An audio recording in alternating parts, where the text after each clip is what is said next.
Bayon Temple, the enigmatic heart of Angkor Thom. Deep within the sacred city of Angkor Thom lies one of Cambodia's most hauntingly beautiful and mysterious monuments, Bayon Temple. Rising from the jungle like a stone lotus in bloom, Prasat Bayon is a spellbinding testament to the vision of King Jayavarman VII, who in the late 12th century crowned it as the state temple of his Buddhist empire.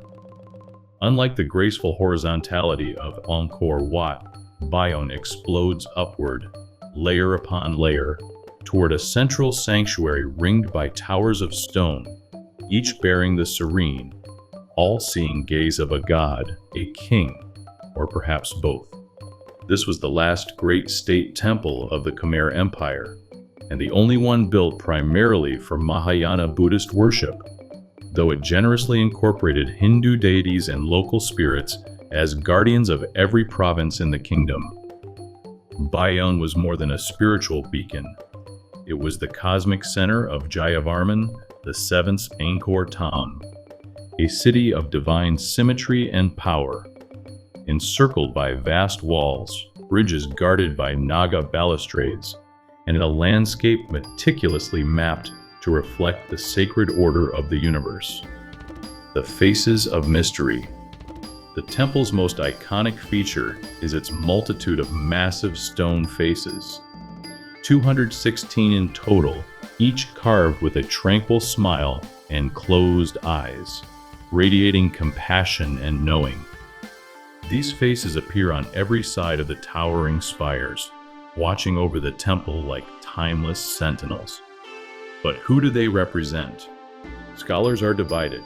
Some argue they are portraits of the king himself, Jayavarman VII, depicted as a living bodhisattva. Others believe they are likenesses of Avalokitesvara, the embodiment of compassion in Mahayana Buddhism. Yet many Khmer people hold that the four face towers represent Brahma, the Hindu god of creation, especially as the faces bear the symbolic third eye of Shiva and wear the regal adornments of Hindu deities, rather than the simple robes of the Buddha. Angkor scholar George Coedes saw no contradiction in these interpretations. In his book, Jayavarman VII, he wrote, "We see the evolution of the Khmer Devaraja, the god king, not in rejection of tradition, but in transformation." The same sacred ideology that once deified kings as Vishnu or Shiva had now embraced the Buddhist ideal of a compassionate ruler. Stone Chronicles of a Lost Empire. Encircling the temple is a remarkable gallery of bas-reliefs, epic storyboards carved in stone that recount the drama of empire, the bustle of daily life, and the mysteries of myth. Unlike most ancient records, these vivid images come with no written captions, leaving much to interpretation and wonder. On the outer gallery walls, battles rage between Khmer and Cham forces. Processions of elephants, soldiers, and musicians march through the jungle. Merchants haggle in crowded markets, and fishermen cast nets into the Tonle Sap. Cockfights, royal feasts, wild boar hunts, and jungle acrobats. Scenes of both war and revelry unfold across the walls, each as alive as the next. A naval battle on the Tonle Sap surges across one panel, while another may hint at a mystery far deeper. A royal procession led by a sacred flame borne on an ark. Could this be Angkor's answer to the Ark of the Covenant? Some believe so. The parallels are curious and fuel whispers of hidden relics and lost knowledge buried beneath the stones of Bayon. Layers of faith, layers of time.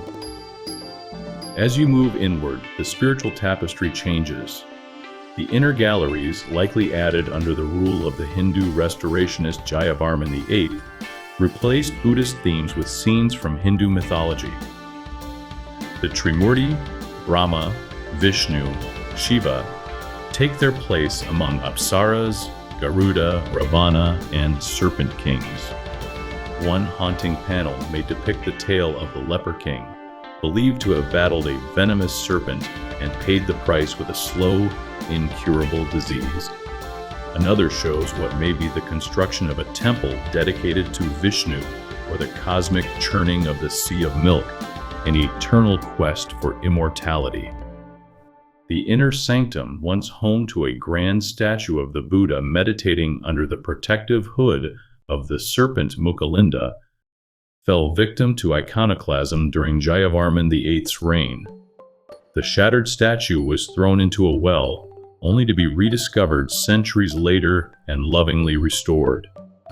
It now resides in a humble pavilion near Angkor, a quiet survivor of centuries of glory, conflict, and change. The upper terrace, Eyes of the Gods. Atop the upper terrace, the so-called face towers loom largest. Wherever you go, they follow, serene yet powerful, watching, waiting, remembering. Originally thought to be a number of 49, only 37 towers remain today, their stone visages softened by time but no less commanding. Their numbers may have shifted, but their message endures. The king sees all, the gods dwell here, and this place is sacred. The central tower, once cruciform but later reshaped into a circle, rises 43 meters above the ground, a symbolic Mount Meru, axis of the cosmos anchoring heaven to earth. From this height, amid the faces, clouds, and echoes of ancient chants, one begins to feel the pulse of Angkor itself, mystical, eternal, and utterly alive. Legacy of the Divine King. Bayon is more than a temple. It is a mirror of the soul of Jayavarman VII and the twilight of a golden age. Through it, we glimpse the fusion of faiths, the interplay of myth and history, and the relentless march of time. Its stones have weathered war, iconoclasm, and centuries of jungle silence, yet they still speak to those who listen, with the voice of an empire that once saw its ruler not only as king, but as God.